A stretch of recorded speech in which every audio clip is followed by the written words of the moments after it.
জয়ন্ত মাধৱ গোস্বামী এয়া হৈছে অসমৰ বাবে এটা ঐতিহাসিক ক্ষণ আৰু প্ৰথম কথাটো হৈছে যে অসমে কেতিয়াও ভবা নাছিল অসমৰ ৰাজপথত কেতিয়াবা বিমান লেণ্ডিং কৰিব পাৰে ফাইটাৰ জেট লেণ্ডিং কৰিব পাৰে সেই অসম্ভৱ বুলি ভাবিছিল কিন্তু সেই অসম্ভৱে আৰু মাত্ৰ কেইটামান মুহূৰ্তৰ পাছত সম্ভৱ হ'ব বিগত দুটা দিনত সেই পৰিৱেশটো দেখুৱাইছে আৰু আমি এই মুহূৰ্তত মৰাণৰ এই যেটো ইএলএফ যুক্ত ৰাষ্ট্ৰীয় ঘাইপথ কেইটামান মুহূৰ্তৰ পাছত দেশৰ প্ৰধানমন্ত্ৰী নৰেন্দ্ৰ মোদীয়ে সমগ্ৰ দেশবাসীৰ বাবে মুকলি কৰি দিব সেই কটকটীয়া যেটো নিৰাপত্তা ব্যৱস্থা বা যেটো পৰিৱেশ সেই পৰিৱেশটো আমি এই মুহূৰ্তত দেখুৱাইছো এয়াই হৈছে মৰাণৰ 4 লেনযুক্ত ৰাষ্ট্ৰীয় ঘাইপথৰ মাজত নিৰ্মাণ কৰা এয়া 4.2 কিলোমিটাৰ দৈৰ্ঘ্যৰ যেটো ইএলএফ অৰ্থাৎ ইমাৰ্জেন্সি লেণ্ডিং ফিল্ডৰ যেটো ব্যৱস্থা সেই ইমাৰ্জেন্সি লেণ্ডিং ফিল্ড এই ইএলএফতেই কেইটামান মুহূৰ্তৰ পাছত দেশৰ প্ৰধানমন্ত্ৰী নৰেন্দ্ৰ মোদীৰ বিমান আহি ইয়াত লেণ্ড কৰিব আৰু প্ৰধানমন্ত্ৰীগৰাকীৰ বিমান লেণ্ড কৰাৰ পাছতেই ইয়াত বায়ু সেনাই নিজৰ সামৰিক কলাকৌশল দেখুৱাব এই ইএলএফটোৱে আটাইতকৈ গুৰুত্বতা বহন কৰিছে এই মুহূৰ্তত দেশৰ সামৰিক শক্তিৰ ক্ষেত্ৰত কেইবাটাও দিশৰ পৰা গুৰুত্বতা বহন কৰিছে এই কাৰণে বহন কৰিছে এইটো হৈছে দেশৰ পূব প্ৰান্ত আৰু ইয়াৰ কিছু দূৰতে আপুনি জানে যে চীন আছে চীন লাগি আছে আৰু বিভিন্ন সময়ত চীনে উত্তৰ পূবক লৈ বিভিন্ন ধৰণৰ পৰিকল্পনা কৰি থাকে শেহতীয়াকৈ পাকিস্তান বাংলাদেশ এইসমূহ দেশো চীনৰ সৈতে ইতিমধ্যে হাত মিলাইছে আৰু তেনে পৰিস্থিতিত আজিৰ দিনটোত এই ইএলএফৰ পৰাই এই সীমান্তৰ পৰাই ৰঙা চীনক দেশৰ প্ৰধানমন্ত্ৰীগৰাকীয়ে লগতে সমগ্ৰ দেশে কোনোবাখিনিত প্ৰত্যাহ্বান জনাব কোনোবাখিনিত ৰঙা চকু দেখুৱাব আমি এই মুহূৰ্তত পৰিৱেশটো দেখুৱাইছো এনেদৰে কটকটীয়া নিৰাপত্তা বেষ্টনী আপুনি সিটো পাৰে যদি চাই সিটো পাৰে পাব্লিক ভিউ ব্যৱস্থা কৰা হৈছে অৰ্থাৎ যিসকল সাধাৰণ ৰাইজে তেওঁলোকে এই ইএলএফৰ বিমান লেণ্ডিঙৰ যেটো ব্যৱস্থা সেই ঐতিহাসিক খন্তৰ সাক্ষী হ'বলৈ বিচাৰিব তেওঁলোকে ইয়ালৈ আহিব পাৰিব সিটো পাৰে তেওঁলোকৰ বাবে সেয়া ব্যৱস্থা কৰা হৈছে কটকটীয়া নিৰাপত্তা বেষ্টনী আছে বায়ু সেনাৰ কটকটীয়া নিৰাপত্তা বেষ্টনী জিলা প্ৰশাসনৰ কটকটীয়া নিৰাপত্তা বেষ্টনী এছপিজিৰ কটকটীয়া নিৰাপত্তা বেষ্টনী তাৰ মাজত সাধাৰণ ৰাইজক প্ৰৱেশ কৰিবলৈ দিয়া হৈছে আৰু এনেদৰেই সম্পূৰ্ণ অঞ্চলটো এতিয়া 4.2 কিলোমিটাৰ দৈৰ্ঘ্যৰ এই যেটো ইএলএফ যুক্ত ৰাষ্ট্ৰীয় ঘাইপথ সম্পূৰ্ণৰূপে কটকটীয়া নিৰাপত্তা বেষ্টনী গঢ়ি তোলা হৈছে মাত্ৰ কেইটামান মুহূৰ্তৰ অপেক্ষা আছে 9:50 লগে লগে প্ৰধানমন্ত্ৰী নৰেন্দ্ৰ মোদীৰ বিমান চাবুৱা এয়াৰফিল্ড পাবহি আৰু চাবুৱা এয়াৰফিল্ডৰ পৰা প্ৰধানমন্ত্ৰীগৰাকীক বায়ু সেনাৰ বিশেষ বিমানৰ জৰিয়তে এই ইএলএফলৈ লৈ অহা হ'ব আৰু প্ৰধানমন্ত্ৰীগৰাকীৰ বিমান এই ইএলএফত লেণ্ডিং কৰাৰ লগে লগেই অসমে নিজৰ নাম দেশৰ ইতিহাসত সোণালী আখৰেৰে লিপিবদ্ধ কৰিবলৈ সক্ষম হ'ব কাৰণ এই যেটো আপুনি অঞ্চল দেখা পাইছে ইএলএফটো য'ত নিৰ্মাণ কৰা হৈছে কেমেৰাত অঞ্জনা দেখুৱাইছে এই ইএলএফটো য'ত নিৰ্মাণ কৰা হৈছে আজিৰ পৰা যদি আপুনি 4-5 বছৰ আগলৈ যায় এই স্থানত আপুনি গাড়ী চলাবলৈ অসুবিধা হৈছিল অৰ্থাৎ এই ইএলএফৰ পৰা পিছফালে যেটো পুৰণা যেটো বাইপাছ আছে তাত আপুনি গাড়ী চলাবলৈ অসুবিধা হৈছিল চাৰিচকীয়া বাহন চলাবলৈ অসুবিধা হৈছিল আৰু এতিয়া ডাঙৰ কথাটো হ'ল যে এই ৰাষ্ট্ৰীয় ঘাইপথত এতিয়া বিমান লেণ্ড কৰিছে আপুনি বিগত 2-3টা দিনত আপুনি যেতিয়া বায়ু সেনাই কঠোৰ অনুশীলন চলাইছে তেতিয়া আপুনি সেই পৰিৱেশটো দেখা পাইছে যে কেনেদৰে ইখনৰ পিছত সিখন যুদ্ধ বিমান ইয়াত নামিছে সুখoi নামিছে তেজস নামিছে ৰাফেল নামিছে যিসমূহ যুদ্ধ বিমানৰ কথা শুনিলে আমি ভাৰত মাতৃৰ সন্তান হিচাপে আমি গৌৰৱান্বিত হওঁ প্ৰতিগৰাকী ভাৰত মাতৃৰ সন্তানেই গৌৰৱান্বিত হয় আৰু আজিৰ দিনটোতো এই কেইটামান ক্ষণৰ পাছতেই সকলো গৌৰৱান্বিত হ'ব আমাৰ সৈতে টেলিভিছনত আপুনি সংযুক্ত হৈ থাকক আমি এইফালে দেখুৱাইছো সাৰ্ভিস ভেলৰ এক্সিলেন্স অৰ্থাৎ ইয়াত বায়ু সেনাই নিজৰ যিসমূহ তেওঁলোকৰ সামৰিক কলাকৌশল থাকিব ইয়াৰ পৰা তেওঁলোকে প্ৰদৰ্শন কৰিব বায়ু সেনা সম্পূৰ্ণৰূপে সাজু হৈ আছে আৰু সিফালে এটি মূল মঞ্চ তৈয়াৰ কৰা হৈছে দেশৰ প্ৰধানমন্ত্ৰী নৰেন্দ্ৰ মোদীৰ বাবে লগতে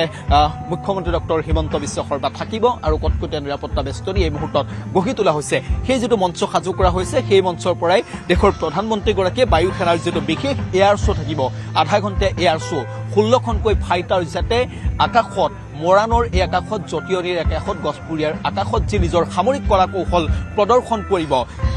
70 ৰাষ্ট্ৰক প্ৰত্যাহ্বান জনাব ৰঙা চকু দেখুৱাব সেই ক্ষণৰ সাক্ষী হ'ব বা সেই ক্ষণ প্ৰধানমন্ত্ৰীগৰাকীয়েও উপভোগ কৰিব আৰু তাৰ পাছতে প্ৰধানমন্ত্ৰীগৰাকী ইয়াৰ পৰাই প্ৰধানমন্ত্ৰীগৰাকীয়ে কটকটীয়া নিৰাপত্তা বেষ্টনীৰ মাজত গুৱাহাটীলৈ ৰাওনা হ'ব গুৱাহাটীত কেইবাটাও প্ৰকল্প মুকলি কৰিব এই মুহূৰ্তত আমি দেখুৱাইছো ইখনৰ পিছত সিখন বাহন আপুনি দেখা পাইছে এয়া হৈছে বায়ু সেনাৰ বিষয়াসকলৰ বাহন তেওঁলোকে ইখনৰ পিছত সিখন বাহন এই ৰাজপথেৰে চলাই আছে এই কাৰণে তেওঁলোকে এই ৰাজপথেৰে চলাই আছে তেওঁলোকে নিৰাপত্তা ব্যৱস্থাটো তেওঁলোকে সম্পূৰ্ণৰূপে চাই আছে কাৰণ ইয়াত কিছু সময় পাছতে প্ৰধানমন্ত্ৰীগৰাকীৰ বিমানে লেণ্ড কৰিব যুদ্ধ বিমানে ইয়াত লেণ্ড কৰিব এয়া সহজ কথা নহয় এয়া অসমৰ বাবে এটা ডাঙৰ কথা অসমে কেতিয়াও ভবা নাছিল যে অসমৰ ৰাজপথত কেতিয়াবা ফাইটাৰ জেট লেণ্ড কৰিব পাৰে অসমৰ ৰাজপথত কেতিয়াবা দেশৰ প্ৰধানমন্ত্ৰীগৰাকীৰ বিমানে লেণ্ড কৰিব পাৰে এয়া অসম্ভৱ বুলিয়েই এক প্ৰকাৰ অসমবাসীয়ে ভাবি লৈছিল কিন্তু অসমবাসীয়ে ভাবি লোৱা এই অসম্ভৱ এই মুহূৰ্তত সম্ভৱ হৈছে আৰু 10 বজাৰ লগে লগে সেয়া সম্ভৱ হৈ উঠিব সেয়া সমগ্ৰ দেশবাসীয়ে দেখিব সমগ্ৰ দেশবাসীয়ে জানিব যে অসমৰ মৰাণ নামৰ এই ঠাইখনৰ ৰাষ্ট্ৰীয় ঘাইপথত যুদ্ধ বিমানে লেণ্ড কৰিছে দেশৰ প্ৰধানমন্ত্ৰীৰ বিমানে লেণ্ড কৰিছে এয়াই হৈছে নতুন অসম এয়াই হৈছে বিকশিত অসম এয়াই নতুন ভাৰত এয়াই বিকশিত ভাৰত আমি পৰিৱেশ এই মুহূৰ্তত দেখুৱাইছো জয়ন্ত মাধৱ গোস্বামী আমি পৰিৱেশটো এই মুহূৰ্তত দেখুৱাইছো এয়া ইএলএফ আপুনি দেখা পাইছে চৌদিশে এটা কটকটীয়া নিৰাপত্তা বেষ্টনী আছে আমি চাৰিওদিশৰ পৰিৱেশটো আপোনাক দেখুৱাইছো এটা কটকটীয়া নিৰাপত্তা বেষ্টনী পাব্লিক ভিউ যিফালে আছে সেইফালেও কটকটীয়া নিৰাপত্তা বেষ্টনী প্ৰতিগৰাকী দৰ্শকক যিসকল সাধাৰণ ৰাইজে তেওঁলোকে এই অনুষ্ঠান তেওঁলোকে উপভোগ কৰিবলৈ আহিব তেওঁলোকৰ বাবে বিশেষ ব্যৱস্থা কৰা হৈছে তেওঁলোকক চেকিং কৰি তেওঁলোকক ভিতৰলৈ প্ৰৱেশ কৰিবলৈ এতিয়াই দিয়া হৈছে তেওঁলোকে কোনো ধৰণৰ সামগ্ৰী লগত লৈ আনিব নোৱাৰিব যাতে কোনো ধৰণৰ ইয়াত বাধা বিঘিনিৰ সৃষ্টি নহয় লগতে ইএলএফৰ এই যেটো চাৰিও সাইড আছে আপুনি দেখা পাইছে দুইটা পাৰে এই ধৰণৰ এটা ফেন্সিঙৰ ব্যৱস্থা কৰি দিয়া হৈছে যাতে কোনো লোকে ইয়াৰ পৰা পাৰ হৈ যাব নোৱাৰে বা কোনো লোকে ইয়াত বাধা বিঘিনি আচলতে জন্মাব নোৱাৰে তাৰ বাবে তেওঁলোকে সম্পূৰ্ণৰূপে প্ৰস্তুতি এই মুহূৰ্তত চলাই আছে গতিকে আমি অপেক্ষা কেইটামান মুহূৰ্ত কৰিব লাগিব সেই অপেক্ষাৰ অন্ত পৰিব 10 বজাৰ লগে লগে অসমৰ ৰাজপথত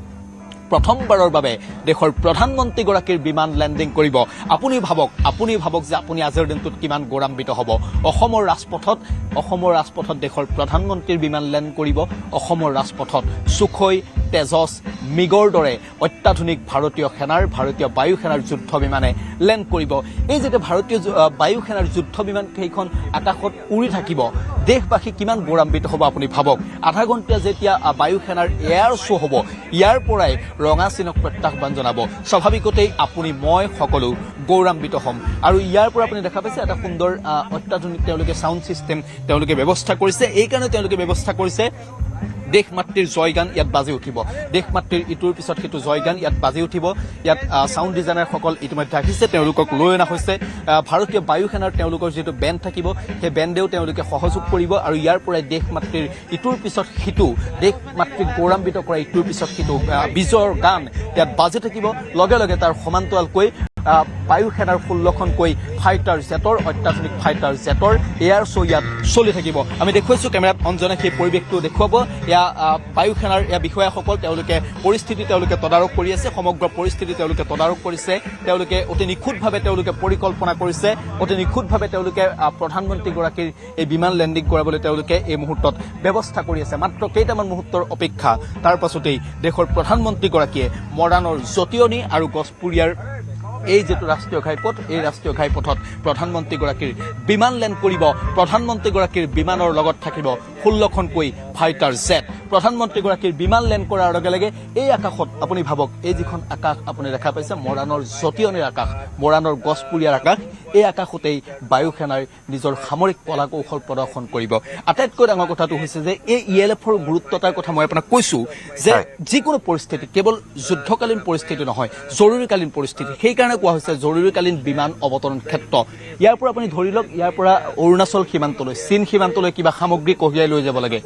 ইয়াৰ পৰা অতি সহজে ভাৰতীয় বায়ু সেনাই লৈ যাব পাৰিব ইয়াৰ পৰা উত্তৰ পূবৰ অন্য ৰাজ্যকেইখনলৈ কিবা জৰুৰীকালীন পৰিস্থিতিত কিবা সামগ্ৰী লৈ যাব লাগে অতি সহজতে লৈ যাব পাৰিব প্ৰাকৃতিক দুৰ্যোগৰ ক্ষেত্ৰত মোকাবিলা কৰিবলৈ ভাৰতীয় বায়ু সেনাই এই ইমাৰ্জেন্সি লেণ্ডিং ফেচিলিটিৰ সুবিধা ল'ব পাৰিব এইসমূহ দিশৰ পৰা এই ইএলএফে অতি গুৰুত্বতা লাভ কৰিছে আৰু সমগ্ৰ দেশতে মৰাণৰ এই যেটো ইএলএফ এই ইএলএফৰ এই মুহূৰ্তত জয়ন্ত মাধৱ গোস্বামী এক প্ৰকাৰ চৰ্চা চলিছে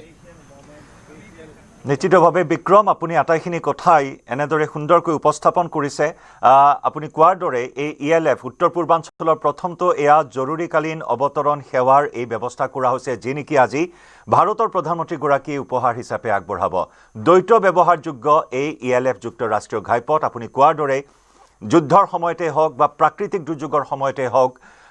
কাৰ্গো এয়াৰক্ৰাফ্ট লেণ্ডিং বা টেক অফৰ সুবিধা থকা এই দ্বৈত ইএলএফ আজি মুকলি কৰিব ভাৰতৰ প্ৰধানমন্ত্ৰীগৰাকী আৰু তাৰ পিছত এয়াৰ শ্ব'ৰ কথালৈ যদি আমি আহোঁ 10 বজাৰ লগে লগে এয়াৰ শ্ব' আৰম্ভ হ'ব ভাৰতীয় বায়ু সেনা বাহিনীৰ শক্তি সামৰ্থ্য ভাৰতৰ প্ৰতিৰক্ষা বিভাগৰ শক্তি সামৰ্থ্য শৌৰ্য বীৰ্য আজি এনেদৰে উদ্ভাসিত হ'ব মৰাণৰ আকাশত এখনৰ পিছত আনখন 16খনকৈ ভাৰতীয় বায়ু সেনা বাহিনীৰ বিমানে আজি গৰজি উঠিব মৰাণৰ আকাশত জয়ন্ত, এয়া নতুন ভাৰত, এয়া বিকশিত ভাৰত, এয়া নতুন অসম, বিকশিত অসম। আৰু নতুন অসম হোৱাৰ বাবেই, বিকশিত অসম হোৱাৰ বাবেই অসমৰ ৰাজপথত মৰাণৰ দৰে অঞ্চলৰ ৰাজপথত এতিয়া যুদ্ধ বিমানে লেণ্ড কৰিব পৰা হৈছে, দেশৰ প্ৰধানমন্ত্ৰীগৰাকীৰ বিমানে লেণ্ড কৰিব পৰা হৈছে। গতিকে ইয়াক নতুন অসম বা ইয়াক বিকশিত অসম, নতুন ভাৰত, বিকশিত ভাৰত বুলি আপুনি ক'বই লাগিব। কাৰণ মই এই কথাটো আপোনাক ইতিমধ্যে কৈছোঁ, আজিৰ পৰা 4-5 বছৰ পূৰ্বলৈ যদি আপুনি ঘূৰি যায়, মৰাণৰ পুৰণা যিটো বাইপাছ আছে, সেই বাইপাছটোৱেদি আপুনি 4 চকীয়া বাহন চলাবলৈ চিন্তা কৰিবলগীয়া হৈছিল। সেই পৰিস্থিতিৰ সন্মুখীন হ'বলগীয়া হৈছিল মৰাণৰ সাধাৰণ জনতা বা উজনি অসমৰ পৰা যিসকল ৰাইজে গুৱাহাটীৰ দিশে যাত্ৰা কৰে, তেওঁলোকে সেই পৰিস্থিতি বা সেই দুৰ্ভোগ ভুগিছিল। কিন্তু এই মুহূৰ্তত আপুনি চিন্তা কৰক, 4-5 বছৰৰ পাছত মৰাণৰ সেই একেই ঠাইতে, যি ঠাইত এখন ট্ৰেক্টৰ চলাবলৈ অসুবিধা হৈছিল, সেই একেই ঠাইতে যুদ্ধ বিমানে লেণ্ড কৰিছে, দেশৰ প্ৰধানমন্ত্ৰীগৰাকীৰ বিমানে লেণ্ড কৰিছে। আৰু আটাইতকৈ ডাঙৰ কথাটো হৈছে যে এই মৰাণৰ পৰাই ৰঙাচীনক প্ৰত্যাহ্বান জনোৱা হ'ব। মই আপোনাক কৈছোৱেই যে ৰঙাচীনে বিভিন্ন সময়ত উত্তৰ পূবক লৈ বিভিন্ন ধৰণৰ পৰিকল্পনা কৰি থাকে, সেই খবৰ বিভিন্ন সময়ত চৰ্চাত থাকে। শেহতীয়াকৈ পাকিস্তান, বাংলাদেশে তেওঁলোকে বিভিন্ন ধৰণৰ পৰিকল্পনা উত্তৰ পূবক লৈ কৰিছে, চিকেন নেকক লৈ বিভিন্ন ধৰণৰ ভাবুকি দিছে। আৰু ইয়াৰ পাছতে দেশৰ প্ৰধানমন্ত্ৰীগৰাকী, দেশৰ গৃহমন্ত্ৰীগৰাকীয়ে হুংকাৰ দি থৈছিল যে নতুন ভাৰতে কাকো ভয় নকৰে। আৰু সেইবাবে ইটোৰ পিছত সিটো সামৰিক কলাকৌশল উত্তৰ পূবৰ পৰা ভাৰতীয় বায়ু সেনাই দেখুৱাই আছিল আৰু সামৰিক ঘাটিসমূহৰ বিকাশ কৰি আছিল। আৰু তাৰ ভিতৰত অন্যতম হৈছে মৰাণৰ এই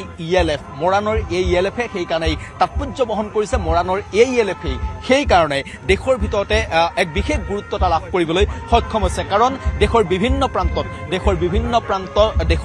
প্ৰান্তলৈ এই ELFৰ পৰা যোগাযোগ ব্যৱস্থা থাকিব। যিকোনো পৰিস্থিতিত যদি এখন কাৰ্গো বিমান লেণ্ড কৰিবলগীয়া হয় জৰুৰীকালীন পৰিস্থিতিত, তেন্তে হ'লে মৰাণৰ এই ELFত লেণ্ড কৰিব পাৰিব। ইয়াৰ পৰা যিকোনো প্ৰান্তলৈ যাব পাৰিব। যুদ্ধ বিমানে যুদ্ধকালীন পৰিস্থিতিত লেণ্ড কৰিব পাৰিব, প্ৰাকৃতিক দুৰ্যোগৰ পৰিস্থিতিত লেণ্ড কৰিব পাৰিব। এনেকুৱা ধৰণৰ চুবুৰীয়া কোনো ৰাষ্ট্ৰক বিক্ৰম, আপুনি আমাৰ এই বিশেষ সম্প্ৰচাৰত সংযুক্ত হৈ থাকিব। আজি মোদীৰ কেইবাটাও কাৰ্যসূচী আছে, আমি আটাইখিনি কাৰ্যসূচীৰ বিষয়ে আমাৰ দৰ্শকসকলক আমি অৱগত কৰিছোঁ এই মুহূৰ্তত।